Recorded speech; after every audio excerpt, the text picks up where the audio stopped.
this whole body positivity thing, I think, has gone too far. Body positivity lacks one major thing: taking ownership of your decisions, of your life, of your habits.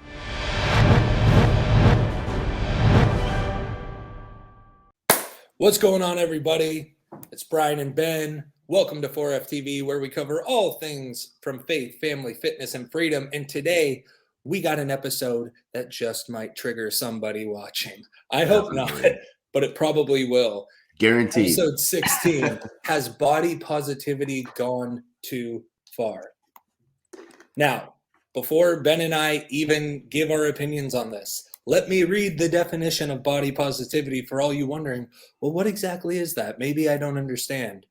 Body positivity is a social movement focused on the acceptance of all bodies, regardless of size, shape, skin tone, gender, and physical abilities.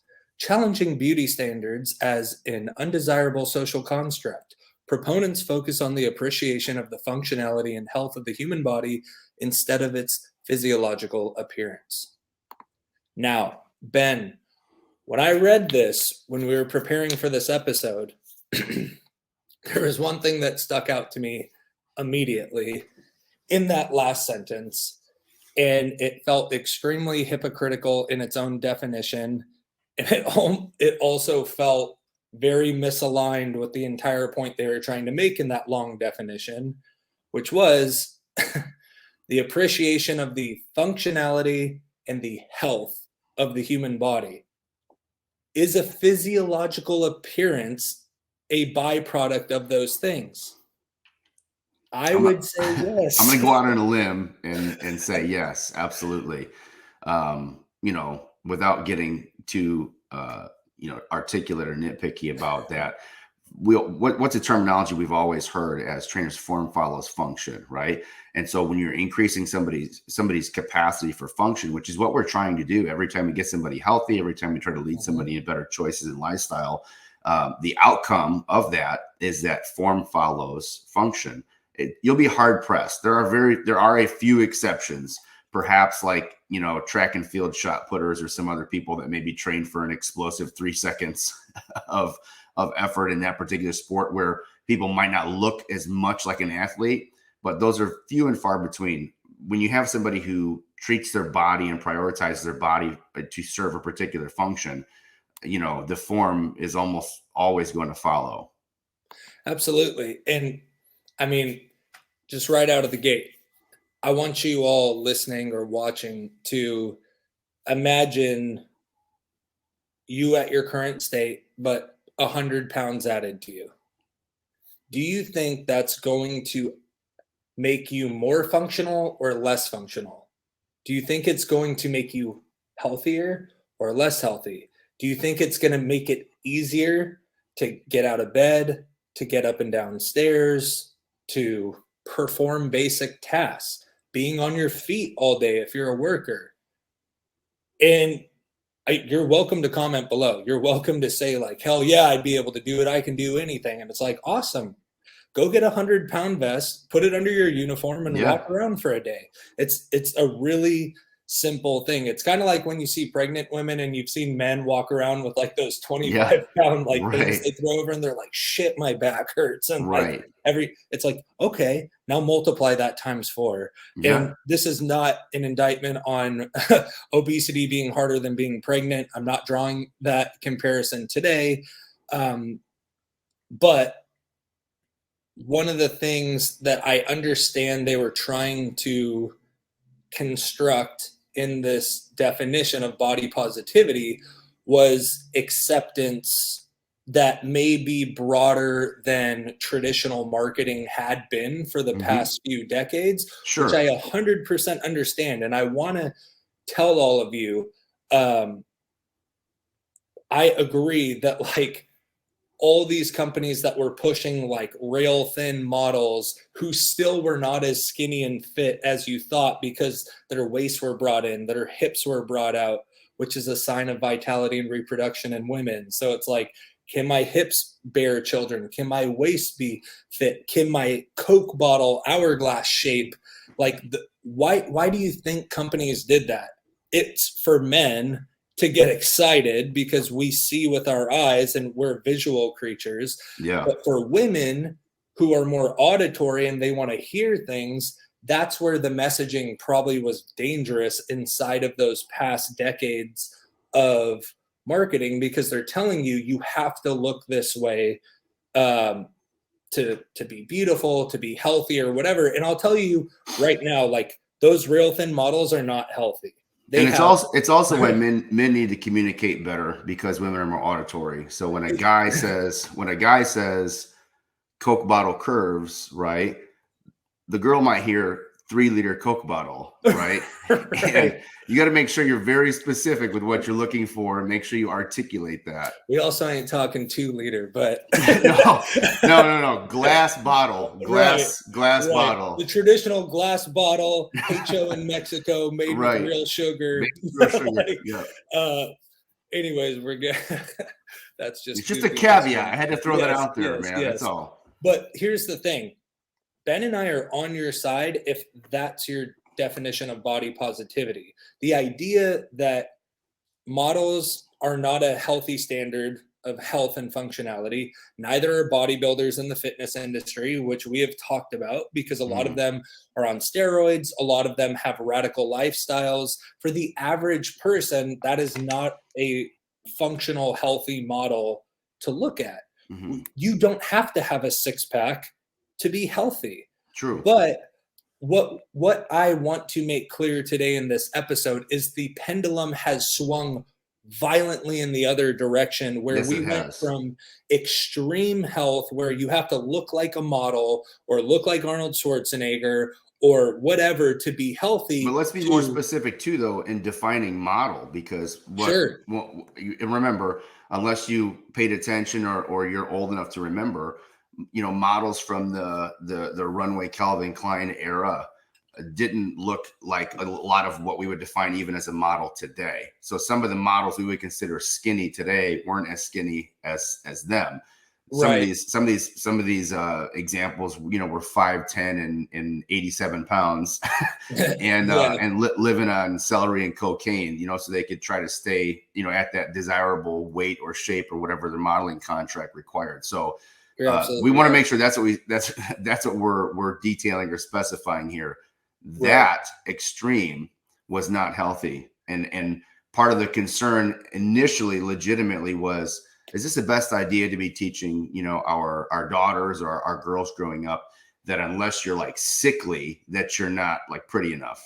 Right. And the problem is we swung from one extreme to the other, from radical right to radical left. And I'm not talking politics right now. I'm just saying from one side to the other, we went from basically just like in the movie, like I remember, I think it was Natalie Portman talking about when she was training for Black Swan, the movie, and the idea that she literally, it was like 5 meals a day and they fit like in half her palm. It was like 2 grapes and 3 almonds, or like, and of course drugs. Sure. But he's not saying that piece, but she went into that OG model of health.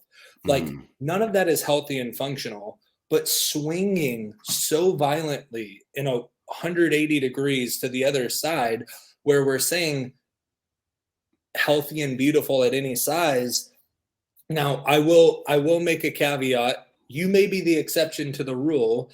I can't tell you what your specific standard of beauty is. I don't know what you find beautiful, but we need to stop demonizing people for having preferences, because preferences don't make you bigoted towards anything else. It's just a preference. If Ben and I grew up in healthy, fit families where athletics and activity and just physical strength and functionality was a big piece of our upbringing, of course, that's going to be part of our value chain. It's going to be deeply embedded in us, and what we find valuable, what we find beautiful and functional and healthy is going to mirror us. All our decisions are a mirror of us. That's why this whole body positivity thing, I think, has gone too far, because Ben made a great point when we were preparing for the show about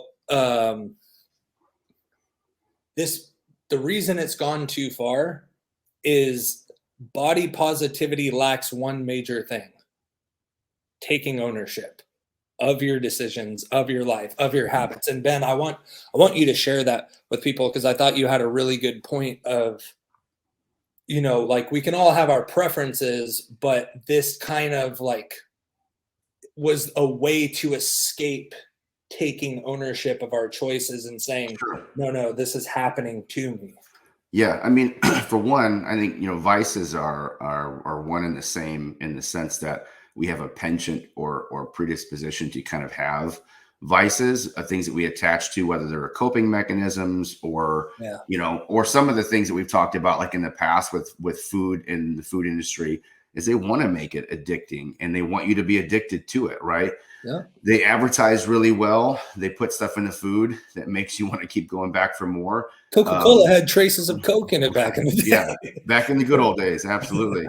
But I think that what we have a tendency to do, especially in very developed countries, is to relabel dysfunctions as something that sounds a little bit more palatable. And what we've done is not that different than somebody who is a high functioning alcoholic, and they won't call themselves an alcoholic because they still make it to work in the morning, right? Well, an alcoholic is homeless. No, not necessarily. No. You might still very much so be an alcoholic, right? And what I've noticed is, in my experience, even with clients that I work with, I just had this conversation with one of my guys the other day. He's really gone through some difficult life changes this last year, and it's made him kind of examine his circle of friends. And he's actually went with me on my trip to Peru recently. And, he goes, I can't remember, it was a typical day of the week when they would usually like get together and play dice and stuff. And he's like, you got to go out in the garage, and my buddy is like, smoking like a chimney, and he's already half tanked with, he's gone, he's sloshed. Right. Yeah. And when he had said something to him about how he's trying to kind of like, make some changes in his life and whatever else it is, his pardon my French, but his friend's like, dude, that's bullshit. You're you and your whatever it is, kind of thing. And that guy doesn't consider himself an alcoholic because he still shows up at work. If someone called him, he'd probably be offended. But the reality is he's an alcoholic. Okay. And the thing with the body positivity movement is the same, is that what we want to do is we want to observe people who clearly have vices, who clearly have strongholds in their life that need to be addressed or dealt with, or lovingly confronted. And what we want to do is call it something else, and we want to be able to say, I'm just, this is my truth, or this is my whatever else it is. And the fact of the matter is that you do have your choices. We live in a free country. You have choices and luxuries all around you. But what you can't do from a logical or factual standpoint is make your choices and then be completely free and clear of the results of those choices. Well, and let's talk about, and first of all, I completely agree. And I mean, it's kind of just like when you're talking to someone that comes to faith in Christianity, like, it may not be the best thing to hit them over the head with sin when they're first coming back, but ultimately you realize, like, we don't want to call it sin because we understand that feels terrible. That doesn't feel good. So I want to call it something else. Same thing with those vices and everything. I'm not going to call myself an alcoholic. That means I have a problem. And this alcoholic is worse off than me. So yeah. I'm not and it's always about comparison, right? Which, like, coming back to what I was about to say, like, the irony of this whole thing is, which speaks volumes to just the age we live in, whether it's politics, whether it's religion, whether it's anything, everyone uses the same tactics against one another, to hate one another, to disprove one another. Like, this whole, like, my truth movement and body positivity movement, you are forcing people to agree with how you choose to live your life, but you're mad that before body positivity, they were trying to force you to live and look a certain way that they believed was the best. Like, do you not see the problem with that, where it's like, it's, what do you call it? It's I don't know. It's basically like a double-edged sword, because when you think you're Yeah. doing damage to someone else, you're just doing damage to yourself at the same Yeah, time. it's definitely hypocrisy. There's no doubt about that. Like you said, the pendulum in one extreme is absolutely unacceptable and terrible. Yep. But for some reason, ironically, again, in a very contradicting manner, it is okay in the other far extreme where we're supposed to pretend that we are not approaching the first generation in many years that's likely to not outlive the prior generation due to juvenile diabetes and obesity and hypertension, all these other things, and heart disease, all related to lifestyle and diet. And so it's interesting to me. I don't mean it to jump ahead, but one of the things that I had to take as kind of a relatable note to this was that in my experiences, if I went through like a difficult life change or some season where it was, I lost a relative, or lost a friend, something like that, something kind of traumatic or whatever, and it messed me up where maybe my diet wasn't where it's supposed to be. And yet, again, I'm not where I would like to be, but I consider myself, healthier than the average person or more fit than the average person. And if I lost like 5 or 10 pounds, I would literally have several people within a week probably be like, hey, are you doing okay? Like, you look like you've lost weight. So it's socially acceptable for someone to pry into my sense of life and being if they notice that I've lost 5 or 10 pounds, even if that loss of 5 or 10 pounds doesn't at all put me in a category of risk or concern, right? Right. But it's not socially acceptable or okay to say, are you doing okay? Like, you put on 20 pounds in the last month.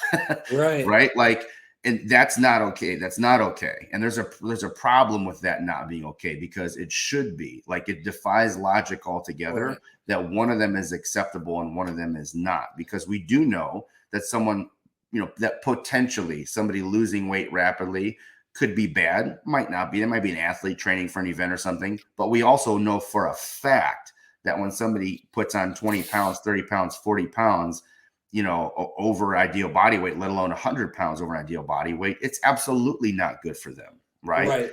And so I couldn't pass up the example of Adele, the recording artist and singer. Yeah. Adele, an incredibly talented woman. Amazing voice. And over about a 2-year period, because I had to look into this. I thought, you know what? I had heard all this hoopla about her actually losing fans and pissing off her fan base because she lost weight. And I was like, you've got to be kidding me. Kidding me. I can't think of anybody that I care about or that I love or is dear to me.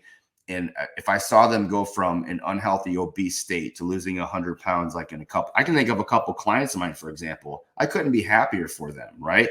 And I found it to be absurd that all of these people who back this body positivity movement were really like turned off to her. I found out that she lost about 100 pounds over 2 years, which you and I both know. Let's just rough this out here, about a pound a week. Okay. Yep. Not at all an unhealthy rate of weight loss. Nope. She even admitted to eating McDonald's like once a week. She said, I am eating probably more than I used to. She goes, but I'm working out hard every day. She said she was doing strength training in the morning and either hiking or boxing in the evening. It's like, this is exactly how somebody should be going about doing this and changing your life and getting healthy. Right. And she said she feels strong and she feels capable. And, two things came to my mind. Why wasn't there any concern voiced or the social acceptance of concern voiced when she was over 100 pounds beyond a healthy weight? Right. No, and her fan base wasn't concerned about that at all. And the other thing came to my mind is that people want or need their poor lifestyle choices validated by a person of influence and power, because it gives them some sense of identity with somebody else that they hide behind. Right. And to me, I just found that to be terrible. And I don't think it's any different than if somebody was struggling with anorexia or bulimia and the experts and loved ones in their lives are saying, hey, this is not okay. this is not healthy, and here's all the data to support it. Here's your blood panels. Like this is not okay at all. And then they find some an influencer on Instagram or some celebrity who also is anorexic or struggling with bulimia or whatever, and then they find some kind of justification in hiding behind that person's movement, and it's not any different. Right. Well, and there's a hierarchy to all of this, because ultimately it's kind of like top level, and this is like a negative hierarchy. Top level, if you say you want to diet, you want to get healthier, you want to lose weight, it's like the most resisted thing by most people. It is like one of the least celebrated things. And the fact that, like, I don't know, it's like people don't even want to tell people they're dieting, because the word diet already has become this thing where it's like, it's weaponized, it's bigoted, it infers racism. Like, there's so many things that people are saying over the word diet these days that people are like, okay, I can't tell anybody. But the problem with not telling anybody is there's also no extra accountability. So if you give up, nobody knew. But then it's like, okay, I'm gonna put in more hours at work because I want to make some more money, which is also a lifestyle upgrade, and then so on and so forth. But here's one thing that I'll say. Why body positivity has gone too far is exactly what Ben just said. We have Adele losing 100 pounds in 2 years and losing a huge part of her fan base, calling her out, saying she's hypocritical, she's fat-phobic, which makes no sense because she was very overweight and she did something about it. There's Nico Avocado, I think is his name on YouTube, who used to do like mukbang food eating challenges all the time. And he's chronically stuck at 400 pounds and he struggles. He's done videos of like dieting for a month at a time and can't lose weight because his metabolism is so crushed that his body, like, he's probably going to have to get on medication to get some sort of jump start. Then you have Lizzo, who's a talented artist. She plays like 7 different instruments, but she's almost 350 pounds, telling people that you can have sex with whoever you want, eat whatever you want. I'm going to promote my like healthy vegan lifestyle. And you look at her food cart and it's nothing but Oreos and vegan ice cream and all this other shit. That's the problem with body positivity and why it's gone too far. That is not promoting any sort of health or functionality. No. That is telling people, do whatever the hell you want, and everyone needs to accept your truth as acceptable. And just the fact that you care about being healthy and fit or trying to get a six-pack, something's wrong with you. You're a part of the patriarch. You're a part of the system. You are actually part of the problem because you trying to go after these health goals is actually discouraging everyone else. As if it's just like Adele said, like, it's not my job to validate how you feel about your body. It's not my job. I don't need to be an asshole to you. I'm not going to throw my stuff in your face and constantly tell you, especially if I don't know you or have a relationship, like, hey, you're fat, you're overweight, you're unhealthy, you're not functional, you're not beautiful. Of course, I'm not going to do that. But there is something to be said about what Ben said with the alcohol example, or anyone with, or clients with weight issues or anything. You need 2 to 3 people close to you who can be incredibly accountable with you and say, hey, you look tired. You look like you've gained weight. You look like this. Is everything okay? And it's coming from a place of love. Hey, you've lost a lot of weight really quick. Are you okay? Everything going good? And then they could be like, yeah, I'm just taking care of my health and fitness. And you're like, cool. But then if they end up saying like, no, I'm super depressed and I'm not eating every day. Well, yeah, that's not healthy either. But like, if you're suffering in silence and yet projecting that everything's okay and everything's acceptable, if there's no rule set in place, there's no exception to the rule. If there's no generality, there's no outliers. And if everyone just has to accept that like all shapes, weights, sizes are beautiful and functional and healthy, well, I don't want to know what that society looks like 20 years from now. Sure. No, and the thing is, in my observation, and I mean, I don't have the data to back this up, but there seems to be a correlation between the groups of people and movements of people who want equal equity or outcome economically, and they also want equal equity or outcome when it comes to social standing and their perception by society. And it doesn't work. It never works that way. Like, you can't find one example where all of these layers of social constructs are put in place on top of each other over and over and over again, and you end up with,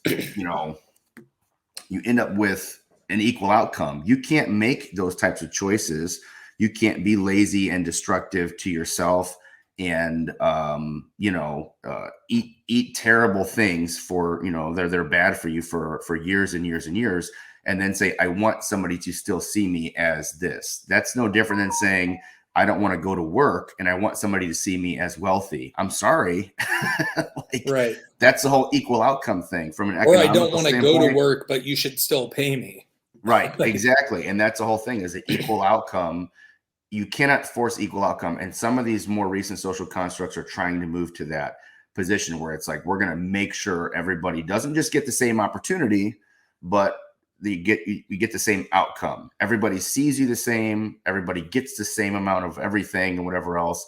And again, that is just it's a misappropriation of directives for people. And I feel bad for some of the younger, people growing up who are on social media so much, who don't have parents who kind of sit down and have these conversations with them. And they're malleable. They really believe this stuff that they're reading and being fed through these platforms. And it sounds great. But the problem with it is it is this dysfunctional utopian, delusion. It's not real. It's not real at all. There are some parts of us, we've talked about this before, even from an evolutionary design standpoint, that will not ever change. And they were never meant to change. And one of those is having a predisposition and attraction towards vitality, strength, health, and survival, right? And so you can try to shame somebody and try to cancel somebody or whatever else it is for speaking out against those things or having concern for juvenile diabetes and obesity and everything else. But the fact of the matter is, there are parts of us, we are hardwired to notice and be drawn towards somebody who is likely to be a more viable option, whether it is as a friend in some kind of tribal environment or as a partner moving forward. And you can't force somebody to feel against that. Right. No, that's really good. And I'm glad you brought up equality of outcome as well. Because I feel, outside of like massive socialist and communist countries, like that's never really been a principle that I feel like it's been fought for as hard as it's being fought for today. True. And I definitely see it in California living here because we got good old Newsom at the helms. But here's the problem. Equality of outcome eliminates personal responsibility.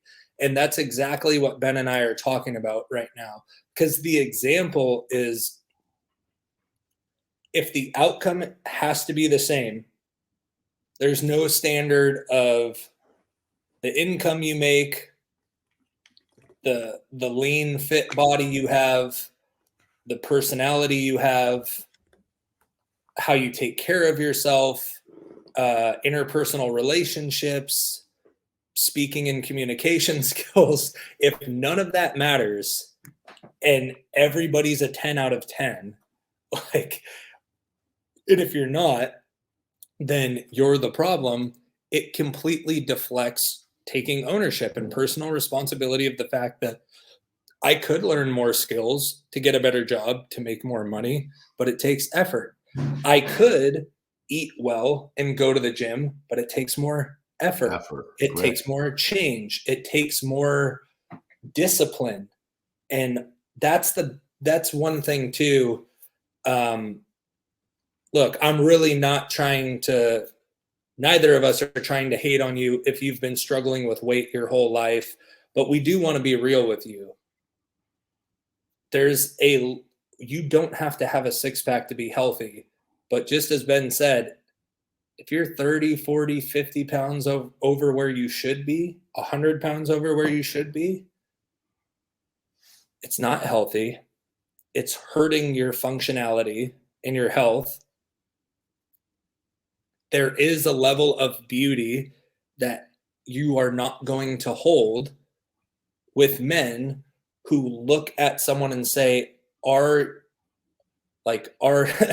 going to just say this simply, are you a healthy specimen? Can you bear children? Would you be a good mate? Well, if I'm fit and you're not fit, like, either I have to leave you behind if attack happens, or it's going to be that much harder Right. to make sure you're okay, that I'm probably going to die in the process. And I know that's an Right. extreme example, but the Right. point that I'm making is, when you are morbidly obese, or even obese, even overweight, it says something about your personal responsibility and your discipline. It means you're lacking somewhere. And Ben made a great point. It may not just be the physical disciplines of working out or eating. Most of the time, it's going to be mental or spiritual. You may have bondage or strongholds in your life that you need to address on like a mental level, emotional level, a spiritual level, where it's like, why has this afflicted me my whole life? Oh, well, my parents and my grandparents are heavy set too. So then there's something generationally that is impacting what you perceive to be healthy and acceptable as well. And again, I'm not saying you have to have a six pack. You don't have to run 4-minute miles. You don't have to jump up and dunk on a 10-foot hoop, even though I bet Ben could, and I bet his girls will do it too. But like, there has to be a baseline standard. If equality of outcome also eliminates any set standard, if everything is acceptable, because we all win, we all get it. And the problem is, that is a very terrible message to send to kids, because we're going to lack personal responsibility, we're going to lack discipline, we're going to lack ownership, we're also going to lack taking action, building skill sets, gaining knowledge, inheriting wisdom, providing wisdom to others. There's mentorship is out, coaching is out, a lot of relationships are out. Like, all of a sudden, when everything's acceptable, it's like there's just nothing unique anymore. There's nothing that separates anyone anymore. And I'm not saying separating in a sense of like respect. I will never treat someone poorly because they're overweight or obese. Just like I'm not going to just fanboy over someone that looks like Arnold Schwarzenegger. Like, it doesn't matter. I'm going to treat the janitor the same that I'd treat the CEO. You know what I mean? Like, respect is earned, it's given. Kindness is sort of expected until if it's being trashed, basically. But at some point, what needs to be injected into body positivity is essentially the parameters that, like, you don't have to have a six pack, but being 50 to 100 pounds overweight is not acceptable either, especially with your own definition saying an appreciation of functionality and health. There's no functionality in health when you're obese or morbidly obese. There's no functionality in health you're not going to be as good of a partner, because you're not going to have the same energy. You're not going to be able to help out around the house. You're not going to probably be as productive in work. You're not going to be as active with your kids. Like, there's a lot of things that being obese keeps you from. Just like if you're a crazy workout addict too, you could end up prioritizing like your third workout and your seventh meal over actually cooking a family meal. Like, there's that side too. But when we're focusing on the body positivity, which is acceptance of all bodies, regardless of size, shape, skin tone, gender, physical abilities, guess what? I've never judged someone based on their skin tone when it came to health. Like, that one, it feels like they threw in the definition to make it an issue of racism or anything else. But what I will tell you is, as humans, what is also part of our primitive brain, what we've developed from the dawn of time, is especially as men, being visual, I have to see my environment. I have to see the people in my environment, and I have to make a prejudgment. That prejudgment is for the safety of myself, my family, my tribe. So ultimately, when I'm looking at someone, there is a prejudgment to understand what is going on. Now, with the sophistication of our brain and the evolution of our brain, we would hope that we could store that prejudgment and accept an actual conversation, an actual interaction, and either prove or disprove this thing wrong. But prejudgments happen all the time, because I can tell you a ton of people that also look at I've done it in the gym. When I see dudes that are more cut and jacked than me, I immediately are like, look at this douche. Yeah, right. And they can be the nicest person in the Sure. world. One dude at the gym that I go to is literally huge and cut, and he's natty. He and his family just have insane genetics. And like, he just the way he carries fat and muscle, and the muscle bellies on his body are like, he's genetically a freak. But like, the first time I saw him, I was like, holy shit, this dude's huge and ripped. Like, I'm going to judge everything that he's doing in the gym right now. And then my first interaction, like, soft-spoken, kind, gentle, like a gentle beast, basically. And I was like, damn, you're a nice guy. My prejudgment was wrong. And I'm so glad that it was, because now I get to humble that part of my brain. But like, if you never have the interaction, you got on the opposite end of the spectrum, there's also a ton of judgment where you're casting aspersions on people who want to promote health and fitness, who want to promote functionality and beauty, because it doesn't match your standard. And guess what? If you accept yourself at any size, shape, color, whatever, then their opinion of beauty shouldn't matter to you anyways. Yeah. No, sure. But again, the precedent set by more social justice warriors as of late is not to say, this is what I want to do with my life. It's to say, you have to like this and accept this, even if it's not okay. And like we've seen before, and we're seeing more of, more recently, is that even the experts, the doctors, the dietitians, the nutrition experts, the fitness gurus, right? They can't even say something that's based on a bunch of data out of concern, out of compassion, out of whatever. Right. If it ends up being something that is against or calling into question a movement or a person of high influence and clout on Instagram or in some other form of media. Yeah. All right, y'all. I know that was a heavy topic. And to any of you who are triggered, might I ask why? Why are you triggered? Maybe go into that feeling, because honestly, we haven't said once that we hate fat people. We haven't said once that, like, just because you don't have a six-pack or you're super lean doesn't mean you're beautiful. But there is a standard of health, beauty, and functionality that I think we were able to describe in today's episode. And again, anytime you get triggered by something, especially when it's something that someone else said, even if it's not to you, especially if it's not directed towards you, but you're getting triggered, do the work. Go take a piece of paper and write down, why did I get triggered? What feeling am I feeling? When else do I feel this feeling? How often do I feel this feeling? Why do I feel this feeling? How can I reframe and repair that to be something positive or something beneficial? Because at the end of the day, you got to be able to take ownership. If it triggered you, which again, if you're overweight, but you're happy with where you're at, nobody else's words should hurt you.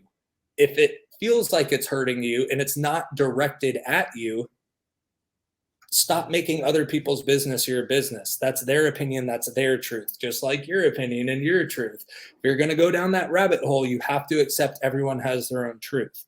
But ultimately, I hope this was at least an engaging, open conversation with all of you around body positivity. Again, the radical beginnings of fake health with super skinny, coked up models, not okay. But the radical swing to 350-pound overweight, obese people who are putting their lives at risk every day with their choices, also not okay. We Correct. have to find something in the middle, and we'd love to keep this conversation going in the comments. So as always, if you found value, or if you just enjoyed the engaging conversation, like the video, drop a comment below, let us know what you think.